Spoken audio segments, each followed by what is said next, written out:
G'day guys, so here we are, day 3 at Bramwell Station, Tourist Park. I think the last time we posted was our first night here where we had booked the roast dinner. I must say, their roast dinner was amazing and really welcome after a few days travelling on the road. They had live entertainment, comedy, music, and the owners here are really nice, and they tell you a bit of history about the station and the importance of it and that, and they've just been really welcoming. So yeah, it's been great. Now, as most of you know, we've travelled up here on our own, and one of the main attractions obviously is the Old Telegraph Track, which I was really keen to do. However, I was really apprehensive about, number one, doing it without anyone to help us out if we get stuck, and number two, doing it with our pretty standard D-Max. So as you can see, you know, it hasn't got all-terrain tyres, it hasn't got a rear bar, it hasn't got a front bar, it hasn't got a lift kit. All I've really done to it is fitted a UHF, a snorkel, some rated recovery points at the front, and a compressor. Some of you may have seen the videos for that on the channel already. So yeah, I was worried about whether it would actually make it across, but the guys we were speaking to said, you know, you've got a D-Max, they're really capable. We've seen a few D-Maxes in their standard form get across the teletrack with no issues. Should be fine, stick with us and we'll see that you're alright. So we was really grateful for that. So I must go back to the fact that removing the side steps is the best decision that I've made. So when you do Palm Creek, the first thing that hits is your side steps. Now it either bends the side steps, snaps the side steps, or even worse, it pushes the side steps up into your seals underneath, which, you know, is even more extensive damage. So for anyone doing it in a stock car, definitely removing the side steps was the right way to go. So we left here about 8 o'clock yesterday morning, and we was about 4 or 5 of us in convoy, and the people that we went with were just really welcoming, and it was just great. You know, they really took us under their wing, and to be fair, we couldn't have done it without them. So Geordie, Dan, Terry, if you're watching, especially, like, thanks for all your help, guys, it's really appreciated. So for those of you that don't know, the Palm Creek crossing is the first crossing of the Telegraph Track. People were saying, you're never going to get across there, it's so bad this year. If you can't get across that, you can't do any of the remainder of the southern half of the Telegraph Track. So it's pretty much game over from there after just a few Ks. So we went there and had a look. The main Palm Creek crossing is just, I don't know, it looked pretty horrendous to me. I wouldn't have even attempted it. There's remnants of an old bumper in the bottom of the creek, so I don't know whether anyone is still taking that route. Probably are, but yeah, it wouldn't be one that I would consider. But we got to the chicken track, not that it's that much of a chicken track at the minute, and we had a little look at it, and I didn't want to take any unnecessary risks and risk damaging the vehicle or whatever. You know, if I'd had any doubt, I would have just decided against it. It's just not worth ruining the rest of the holiday, but I was pretty confident we could do it. Watched a couple of the guys we were with go down, and we all decided, yeah, we think the D-Max would be okay.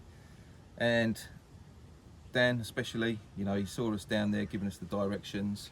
I'll post that as a separate video on the channel, so we're going to post a video of somebody filming us go down it from the outside, and we'll post a video of what it looks like going down it from the inside.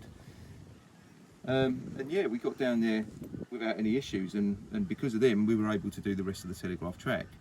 So we carried on all the way along, and those guys wanted to do gunshots, and I was really apprehensive about that one. And there is a bypass to gunshots, but annoyingly, if you go to gunshots, you have to come all the way back on yourself to do the bypass road. But we went to gunshots to have a look at it, because we thought, you never know, people said about Palm Creek there might be a chicken track around gunshots. For me, gunshots was just horrendous. The tracks that looked, the slopes into the creek that looked doable were just full of like sinking, wet, boggy mud with ruts probably about this deep. So even if you had got down the slope, you would have got stuck in the mud and bottomed out. So I don't see that there would have been an easy way out of there. The guys that we were with that did do gunshots, it was crazy. So one of the guys had a camper trailer as well, but they actually winched on the back of their rear towing eye, well, on the towing recovery point, and they went over, and one of the guys was just basically hanging from the winch. There was no, his front wheels weren't even making contact with the slope, and then he went down. And I think it's fair to say that everybody that went down there within that group did sustain some form of damage to their cars. I'll post them as a separate video on the channel as well, just to give you an insight as to what it actually looked like at the minute. But for us, it just wasn't worth it. I mean, you go down on your bumper hits the bottom of the creek, it's all soft clay, mud, silt, horrible stuff. And then basically, even when you're accelerating out, your bumper just turns into a scoop to scoop out the bottom of the creek even deeper. Maybe it's all right if you've got a bull bar, although one of the guys did break their bull bar, but just with the stock bumper, you know, it's inevitable, you're going to just cause some extensive damage. So we decided against that. We went back on ourselves down the route back to the bypass track. I must say, the UHF has been an absolute godsend out here as well, because we actually made an announcement, because there is no room really for two vehicles to pass each other down that track. It's very tight, especially in some places you're actually touching the trees. There are a few pull-off points where you can pull over if you know someone's coming. So we announced it on the UHF and said, look, just be mindful, we're coming back the other way. And to be fair, we passed a few cars and they were just parked over, and we just stopped and said, oh, are you okay? You having any issues? And they just said, no, we heard your announcement on the UHF, we knew you was coming this way, we're in no rush, so we pulled over, which was brilliant. It just saves, you know, it saves a lot of hassle, it saves getting stuck, it saves accidents. So use your UHF, channel 40, and yeah, everyone's really, you know, welcoming of the information as well. I think they appreciate it. So we came out of there back onto the bypass road, and then it was funny actually, it took the guys, so we didn't stay for all of the guys to do gunshots, so I think we left as the third one was going across, just because the time was getting on. It's taken about 45 minutes for each person to do their crossing. We'd already stopped a couple of times on the way as well. If we were to do it again, definitely knowing what I know now, I would definitely leave to do it a little bit earlier with the way that we decided to do it. So we did the bypass route, came back in at Cockatoo Creek, and we met up with them again, which I'm really grateful that we did meet up with them again, because they could give us some more directions. So my wife Kerry, she doesn't drive, she's not really confident with giving directions because she's not too sure what to say or do. So again, they helped us across it. Cockatoo Creek, we had to let our tyre pressures down to 15 psi on that one, because the bottom of the creek bed is just really soft sand. It's a real sort of steep slope going into there, winding, with a few big boulders that you have to negotiate your way around as well. And then when you get into the creek, there's a few really deep holes in the creek, so you have to do like a figure of S to get around and go up. So the guys stood in the holes for us, and they were saying, like, these are the deep holes, just keep to the right of us, which we did. And then you go up a really steep slope, and it is so steep that you probably couldn't open the doors if you were to get stuck in there. However, the D-Max didn't get stuck at all, so we did take Max Tracks with us. We got the recovery points, we got the recovery gear. Fortunately, we didn't have to use it once, and I must admit that got us out of spots that it had no business getting us out of. So I've, you know, really got a lot of confidence in the car, even more so after doing that Telegraph Track. Then the guys that we were with, they decided to camp at Cockatoo Creek. We were actually coming back to Bramwell Station Tourist Park last night as well. So we were getting a little bit apprehensive actually, because time was getting on and I wanted to get back before dark. So we only had, as we understood it, we had one more creek to do, which was Sailors Creek. So we got to this other creek and we thought, oh, is this Sailors Creek? Because it looked to come upon us a little bit quicker than what the map was saying Sailors Creek was. No one was there, we were on our own. The right thing to do is walk the creek, but it just looked really crocky there. Like there was a big marshlands, and I just didn't fancy walking across it when you've got no one there to, you know, help you if you was to get in trouble. So there was some fresh wet tyre tracks across there. We went across there, it was deeper than what we thought, but it was fine. Came out of there, got to Sailors Creek, and yeah, my God, we had a guardian angel, because, you know, my wife was saying, oh, I don't think I can help you around this one. The bottom of it just looked like real soft clay. I was thinking, oh, you know, is this doable? How have people been doing this? There's no one there, we've not been there before. And this guy came out of nowhere, and I said to him, oh, how did you get across here? And he said, oh yeah, you'd be all right, we just went across it. He went, come on, I'll see you down. it was really tight going down, so it kind of goes down into the soft clay and around. But put the diff locker on, put it in 4 low, and once again, yeah, absolutely got us out of there. And then we went from there onto the Bamberger Road, back onto the Bamberger Road, and back to here, so back to the tourist park. Like I said, time was against us a little bit. We had to re-inflate the tyres, and I think it was about 107k back down the Bamberger Road, and it started getting dark. I really wanted to get back before dark, but it did get dark.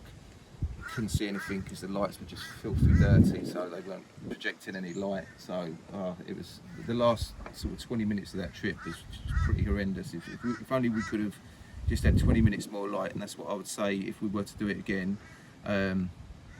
Yeah, I would definitely leave earlier. The reason why we did it that way is because we've got the camper trailer, and I didn't want to take the camper trailer on the Telegraph Track, which, with hindsight, I'm still glad that we didn't. Maybe it would have been alright. Like I say, one of the guys in the convoy did have a smaller camper trailer than ours, and he did get a little bit stuck a couple of times as well. So it's probably best that we didn't have it with us.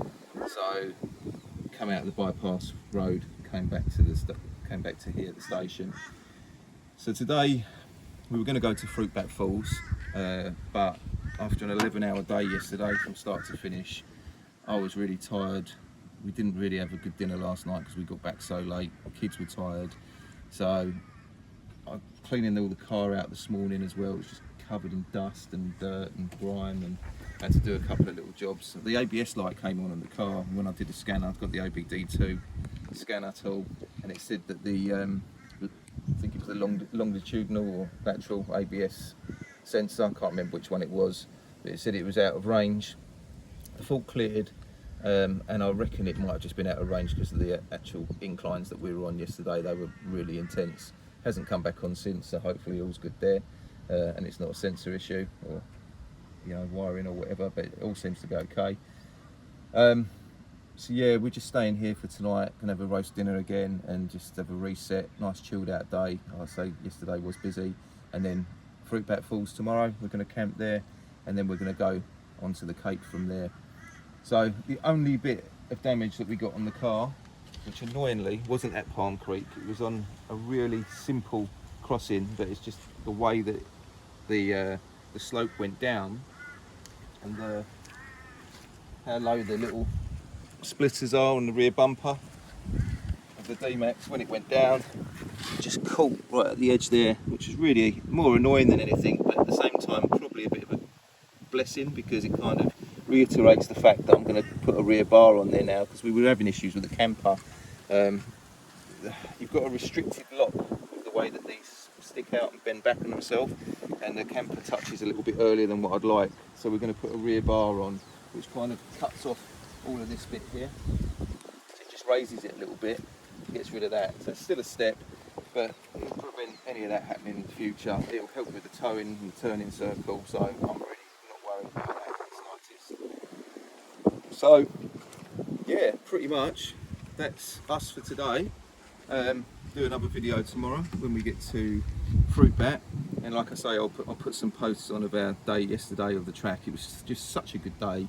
Unfortunately, like I say, we didn't get to video all of the crossings, just because we were trying to negotiate our way around them. I was trying to drive, the wife was trying to help out where she can, so it's more important to get through unscathed rather than take the videos. But I think we've decided that because we're staying here another day, we're not going to do the northern section of the Telegraph Track. I think the last 4 crossings anyway, there's no bypass routes for, and Nolan's Creek, I'm not too sure.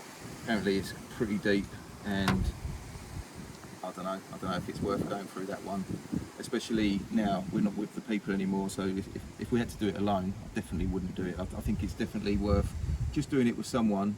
It's just a bit of peace of mind. If you get stuck, you've got someone to bounce ideas off, someone to pull you out, whatever. Knowing what I know now, I wouldn't have fancied doing what we did yesterday by ourselves. So yeah, just if you're watching, Geordie, Brody, Dan, Terry, really appreciate your help yesterday, guys, and all of your family. You was all lovely, and we couldn't have done it without you. So really grateful for that. You've definitely made this an experience for us, because it would have been a shame to come up here and not do it. And I think had we not been with them and we got to Palm Creek yesterday, wasn't a lot of people on the track yesterday, to be honest. There was us, and we didn't really see a lot of other people, and it wouldn't have been one, even though that I looked at it and I thought, yeah, this doesn't look too bad. I think the exit of Palm Creek is worse than the entrance. So whilst I thought, yeah, we can get down there, I wouldn't have liked to get down there and then get stuck and have no way out, because it was just a really muddy, slippery incline up. So needed plenty of diff lock, plenty of 4 low. But like I say, we got out of there no worries, but you never know. So yeah, really grateful to them. But other than that, yeah, just a chilled out one today, guys. So I'll do another video, another post as and when we can. I think we're probably going to be without internet for a couple of days now, going to the falls and making our way to the tip. When I get somewhere a little bit more reliable, I want to kind of piece everything together of yesterday's adventure on the telly track and just make one consecutive video, make it a little bit more interesting, because we did get some really good footage. It's a shame to it's just easier to post it all separately at the minute. But yeah, so stay tuned, subscribe to the channel, give us some likes, thumbs up, and I'll speak to you soon. Thanks, guys.